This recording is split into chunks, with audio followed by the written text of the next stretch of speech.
വിശുദ്ധ മർക്കോസ് എഴുതിയ സുവിശേഷം 12-ാം അധ്യായം 13 മുതൽ 27 വരെയുള്ള വാക്യങ്ങൾ.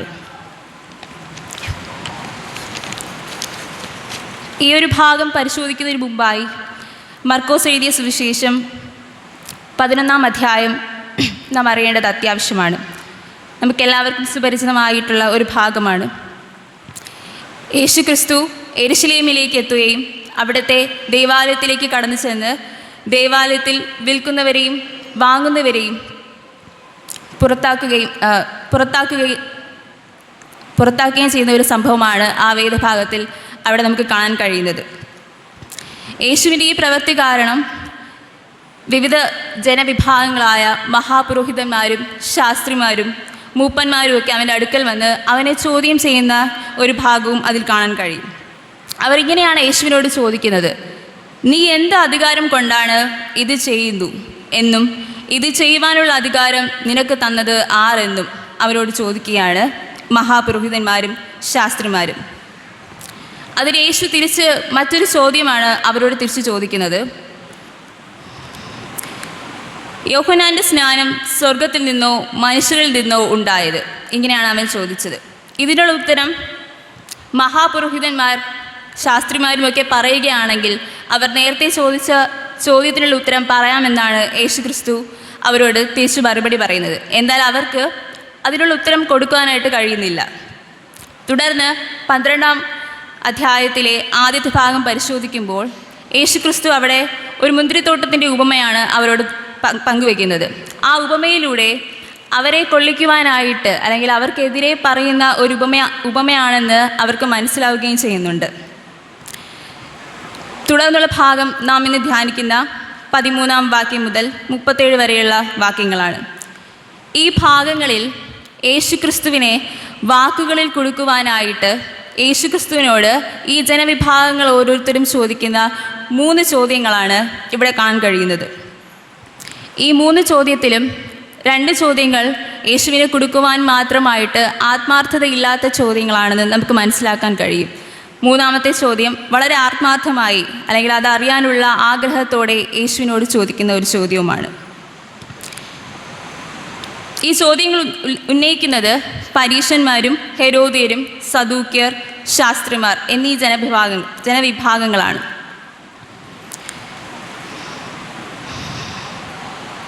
ആദ്യത്തെ ഭാഗത്ത് മർക്കോസ് എഴുതിയ സുവിശേഷം 12-ാം അധ്യായത്തിലെ 13 മുതൽ 17 വരെയുള്ള ഭാഗത്ത് പരീശന്മാരും ഹെരോദ്യരുമാണ് യേശുക്രിസ്തുവിനോട് ചോദ്യം ചോദിക്കുന്നത്. അവർ ചോദിക്കുന്ന പ്രധാന ചോദ്യം ഇതാണ്: കൈസർക്ക് കരം കൊടുക്കുന്നത് വിഹിതമോ അല്ലയോ?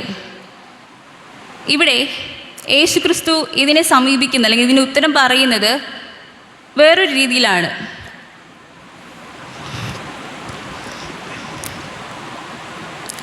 യേശുക്രിസ്തു കരം കൊടുക്കണമോ അല്ലെങ്കിൽ കൊടുക്കണ്ടയോ എന്ന് പറയാതെ അവരോട് നാണയമാണ് ആവശ്യപ്പെടുന്നത്.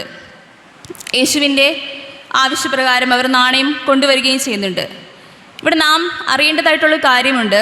യേശുക്രിസ്തു കൈസർക്ക് കരം കൊടുക്കണം എന്ന് പറഞ്ഞാൽ കൊടുക്കണ്ട എന്ന് പറഞ്ഞാലും അവിടെ രണ്ടും ചതിവാണ്.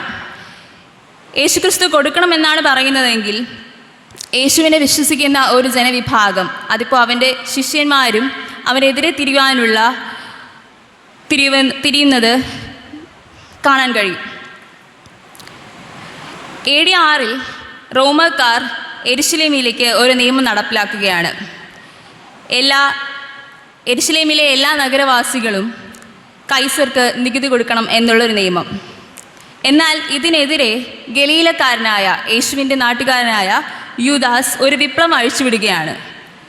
എന്നാൽ തുടർന്ന് നമുക്ക് കാണാൻ സാധിക്കുന്നത് ഈ കലാപം ഇളക്കിവിട്ടതിനെ തുടർന്ന് യൂദാസിനെ റോമ പട്ടാളം കൊന്നുകളയുന്ന ഒരു സംഭവമാണ് നമുക്ക് കാണാൻ കഴിയുന്നത്. ഇവിടെ നാം പരിശോധിക്കുമ്പോൾ യേശുക്രിസ്തു കൈസർക്ക് കരം കൊടുക്കുന്നത് വിഹിതം ആണെന്ന് പറയുകയാണെങ്കിൽ ഇതിനെതിരെ, അതായത് കരം കൊടുക്കരുതെന്ന് പറയുന്ന ഒരു വിഭാഗമാണ് അവിടെ പൊട്ടിപ്പുറപ്പെട്ട ഒരു വിഭാഗമാണ് തീവ്രവാദികൾ. ഈ തീവ്രവാദികളിൽ പലരും യേശുവിൻ്റെ ശിഷ്യന്മാരിലും ഉണ്ടായിരുന്നു. അപ്പോൾ തീർച്ചയായിട്ടും യേശുക്രിസ്തു കരം കൊടുക്കണമെന്ന് പറഞ്ഞാൽ ഈ ശിഷ്യന്മാരും യേശുവിനെതിരെ തിരിയാനുള്ള സാഹചര്യം ഉണ്ടായിരുന്നു. ഇനി യേശുക്രിസ്തു കൊടുക്കരുതെന്നാണ് പറയണമെങ്കിൽ തീർച്ചയായിട്ടും യൂദാസിൻ്റെ അനുഭവമായിരിക്കും യേശുക്രിസ്തുവിനും ഉണ്ടായിരിക്കുന്നത്. ഇവിടെ യേശുക്രിസ്തു ആ നാണയം പരിശോധിച്ചിട്ട് അവിടെ ചൂണ്ടിക്കാണിക്കുന്നത് ഇങ്ങനെയാണ്: ഈ നാണയത്തിനുള്ളത് സ്വരൂപവും മേലെഴുത്തും ആരുടേതാണെന്ന് യേശുക്രിസ്തു ആ ജനവിഭാഗത്തോട് ചോദിക്കുന്നുണ്ട്. അവർ പറയുന്നുണ്ട് അത് കൈസരുടേതാണ്. ഒരു നാണയത്തിന് രണ്ട് വശമുണ്ടെന്ന് നമുക്ക് എല്ലാവർക്കും അറിയുന്നതാണ്. ഈ നാണയത്തെ സംബന്ധിച്ച് ഒരു വശത്ത് കൈസരുടെ സ്വരൂപവും അതിന് താഴെയായിട്ട് ഇങ്ങനെയാണ് എഴുതിയിരിക്കുന്നത്: ദൈവതുല്യനായ അഗസ്റ്റസ് സീസറിൻ്റെ മകൻ തിബെരിയസ് സീസർ. ഇതിലൂടെ ഇവിടെ ദൈവദൂഷണമാണ് പറയാൻ ശ്രമിക്കുന്നത്. ദൈവതുല്യനായ അഗസ്റ്റസ് സീസറിൻ്റെ മകൻ തിബെരിയസ് സീസർ എന്ന് പറയുമ്പോൾ തിബെരിയസ് സീസറിനെ ഇവിടെ ഒരു ദൈവപുത്രൻ എന്നൊരു പദവിയിലാണ് നമ്മോട് കാണിച്ചു തരുന്നത്. ആ നാണയത്തിൻ്റെ രണ്ടാമത്തെ വശം എടുക്കുമ്പോൾ അവിടെ മഹാപുരോഹിതനായ അല്ലെങ്കിൽ മുഖ്യ പുരോഹിതനായ തിബെരിയസ് സീസർ എന്നും എഴുതിയിട്ടുണ്ട്. നമുക്ക് അറിയാവുന്നതാണ്, ദൈവപുത്രൻ അല്ലെങ്കിൽ മഹാപുരോഹിതൻ അല്ലെങ്കിൽ മുഖ്യ പുരോഹിതൻ എന്ന് പറയുന്നത് നമ്മുടെ വിശ്വാസം അനുസരിച്ച് യേശുക്രിസ്തുവാണ്. എന്നാൽ ഈ നാണയത്തിലൂടെ അതിനെ എതിർക്കുന്ന ഒരു ആശയമാണ് അവർ നമുക്ക് തരാൻ ശ്രമിക്കുന്നത്. ഇവിടെ ദൈവം പറയുന്നൊരു കാര്യമുണ്ട്: കൈസർക്കുള്ളത് കൈസർക്കും ദൈവത്തിനുള്ളത് ദൈവത്തിനും കൊടുപ്പിൻ എന്നാണ് യേശുക്രിസ്തു അവരോട് തിരിച്ചു മറുപടി പറയുന്നത്.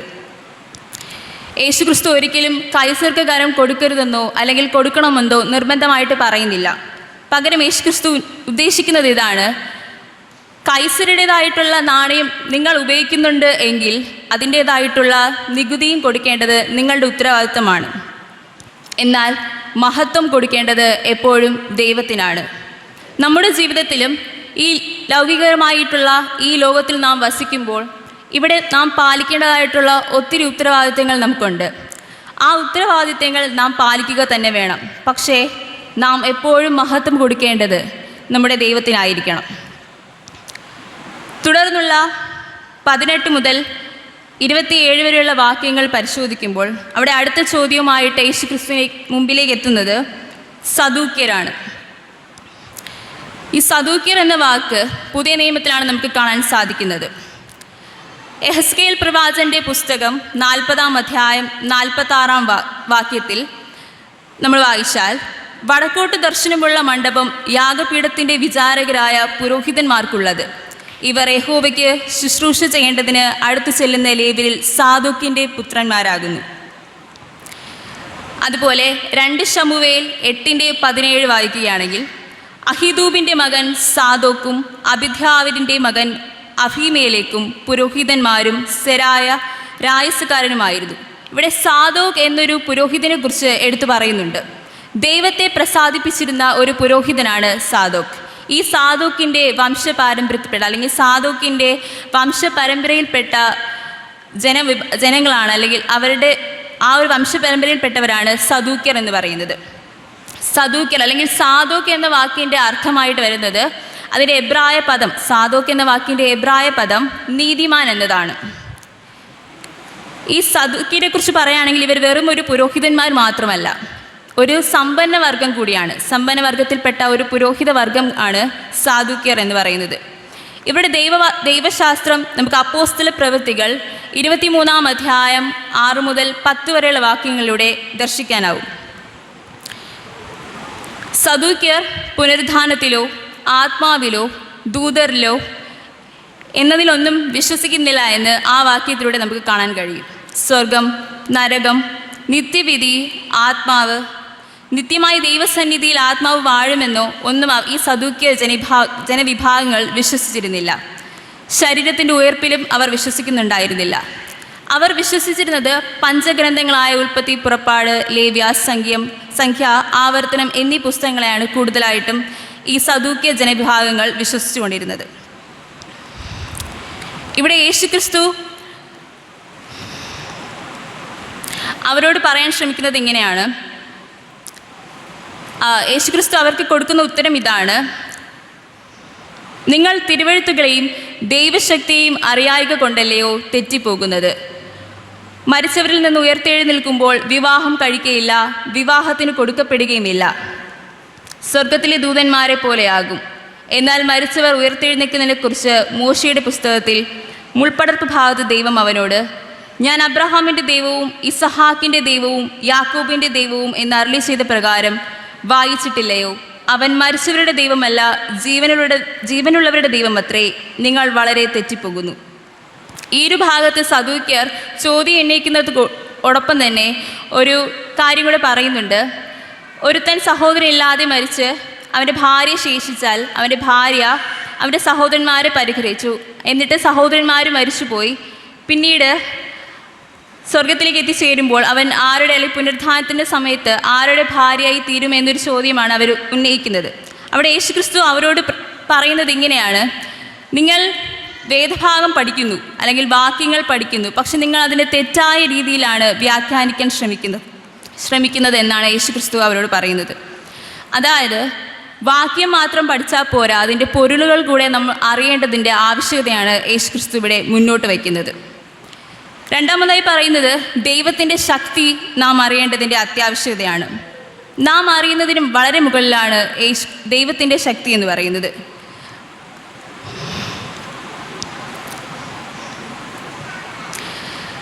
ഇവിടെ 25-ാം വാക്യത്തിൽ പറയുന്നുണ്ട് യേശുക്രിസ്തു മരിച്ചവരിൽ നിന്ന് ഉയർത്തെഴുന്നേൽക്കുമ്പോൾ വിവാഹം കഴിക്കുകയില്ല, വിവാഹത്തിന് കൊടുക്കപ്പെടുകയുമില്ല എന്നൊക്കെ.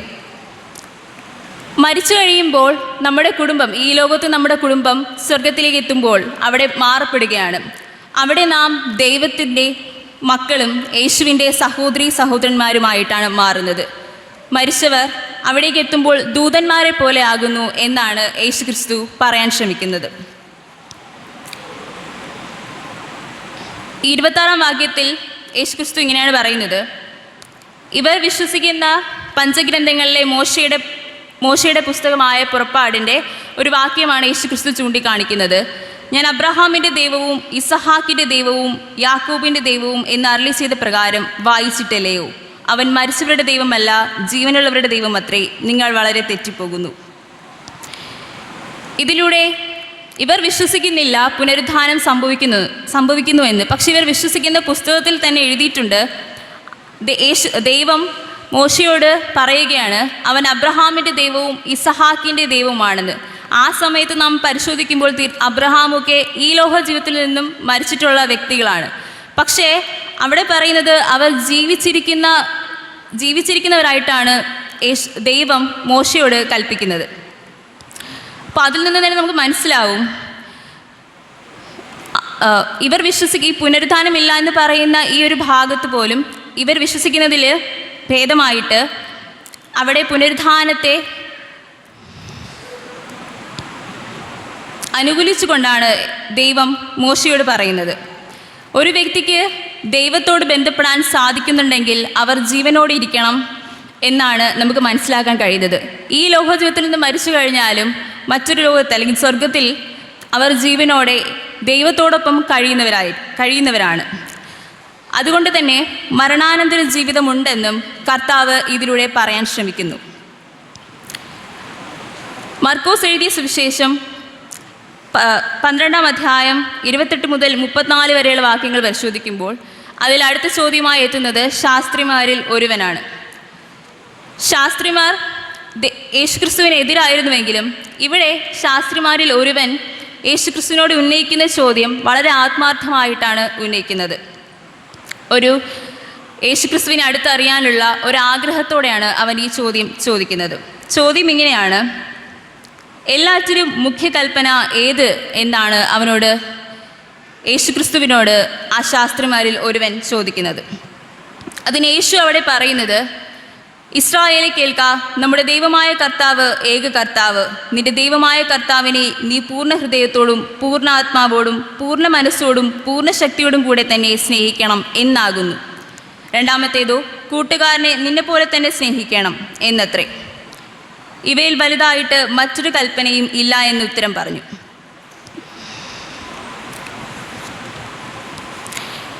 ഇവിടെ യേശുക്രിസ്തു പറയുന്ന ഈ വാക്യങ്ങൾ വേദപുസ്തകത്തിലെ പഴയ നിയമത്തിലെ 2 ഭാഗങ്ങളിൽ നിന്ന് എടുത്തിട്ടുള്ളവയാണ്.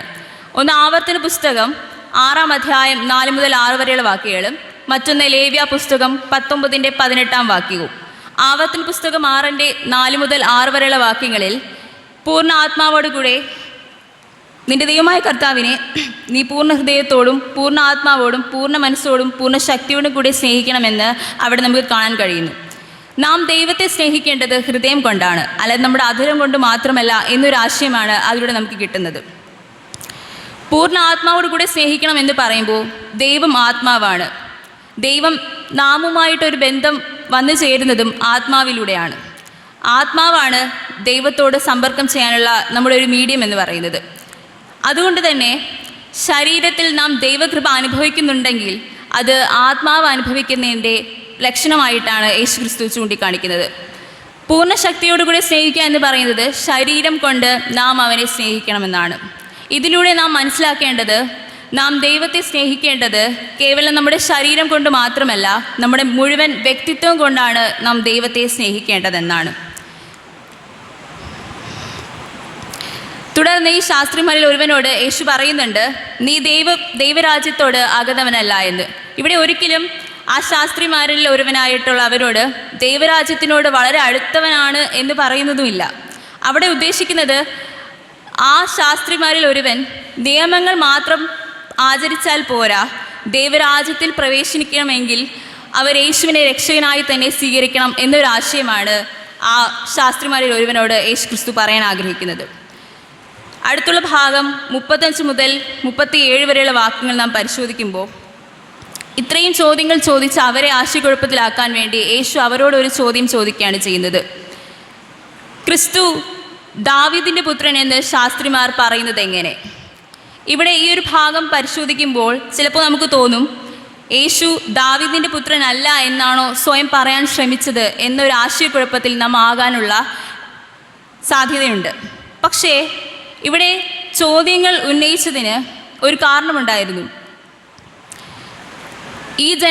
ഈ ചോദ്യങ്ങൾ ചോദിച്ച ഈ ജനവിഭാഗങ്ങൾ യേശുക്രിസ്തുവിനെ വാക്കിൽ കൊടുക്കുവാനായിട്ട് വിശുദ്ധ ഗ്രന്ഥത്തെ ശരിക്കും മനസ്സിലാക്കിയിട്ടല്ല ചോദ്യങ്ങൾ ഉന്നയിച്ചു കൊണ്ടിരുന്നത്. അത് അവരെ തന്നെ സ്വയം ബോധിപ്പിക്കാനായിട്ടാണ് യേശുക്രിസ്തു ഈ ചോദ്യം അവരോട് ചോദിക്കുന്നത്. നമുക്ക് ഒരിക്കലും വേദപുസ്തകത്തിൽ ദാവീദിൻ്റെ പുത്രൻ എന്നുള്ള ഒരു കാര്യത്തെ യേശുക്രിസ്തു അംഗീകരിക്കാതിരുന്നിട്ടില്ല. വേദപുസ്തകം പരിശോധിച്ചാൽ അറിയാൻ പറ്റും, അന്ധൻ പോലും യേശുക്രിസ്തുവിനെ ദാവീദിൻ്റെ പുത്ര എന്ന് വിളിക്കുന്നുണ്ട്. യേശുക്രിസ്തുവിനോട് പറയാൻ ആഗ്രഹിക്കുന്നത് എന്ത് കാര്യം പറയുമ്പോഴും വിശുദ്ധ ഗ്രന്ഥത്തിൽ അതിനെ നാം ആഴമായി പരിശോധിച്ചതിന് ശേഷമാണ് നാം പറയേണ്ടത്. ക്രിസ്തുവിനെ കേവലം ഒരു മനുഷ്യനായി കാണാതെ അതിനപ്പുറത്തേക്ക് ദൈവം എന്നൊരു അർത്ഥത്തോടു കൂടി അവനെ സമീപിക്കാൻ ഓരോ മനുഷ്യർക്കും കഴിയണം.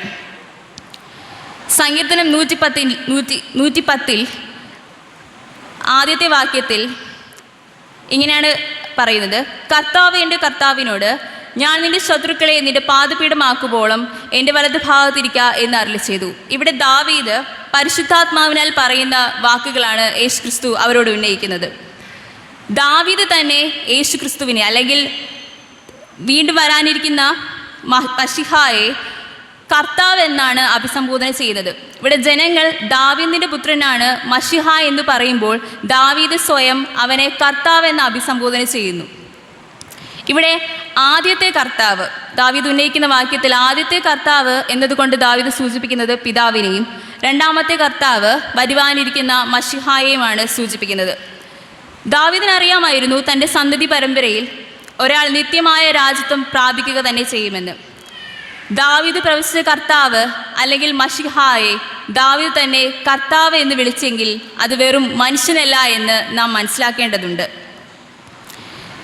യേശുക്രിസ്തു അവരോട് ചോദിക്കുന്നത്, നിങ്ങൾ എന്തുകൊണ്ട് നിങ്ങൾ വിശ്വസിക്കുന്ന ദാവീദ് പറഞ്ഞതുപോലെ യേശുക്രിസ്തുവിനെ അല്ലെങ്കിൽ മശിഹായെ ഒരു മനുഷ്യനായി മാത്രം കാണാതെ ദൈവമായി കാണാൻ കഴിയുന്നില്ല എന്നതാണ് ഇവിടെ ഉന്നയിക്കാൻ ശ്രമിക്കുന്നത്. പൂർണ്ണമായും മനുഷ്യൻ മാത്രമായ മശിഹായുടെ വരവിനെ പ്രതീക്ഷിച്ചിരിക്കുന്ന ഒരു ജനമാണ് യേശുവിനോട് ഈ ചോദ്യങ്ങളെല്ലാം കേട്ടുകൊണ്ടിരുന്നത്. ഇവിടെ കർത്താവ് പറയുന്നത്, ദാവീദ് കണ്ടതുപോലെ മശിഹായെ നാം കാണേണ്ടതുണ്ടെന്നാണ്.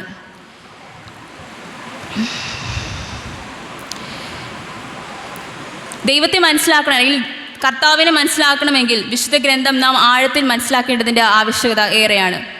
ദൈവത്തെ മനസ്സിലാക്കണമെങ്കിൽ തീർച്ചയായിട്ടും അവനെ നാം പൂർണ്ണ ഹൃദയത്തോടും പൂർണ്ണ ആത്മാവോടും പൂർണ്ണ ശക്തിയോടും കൂടെ തന്നെ മനസ്സിലാക്കണം. നമുക്ക് ഏവർക്കും അങ്ങനെ കഴിയട്ടെ എന്ന് പ്രാർത്ഥിച്ചുകൊണ്ട് നിർത്തുന്നു. ആമേൻ.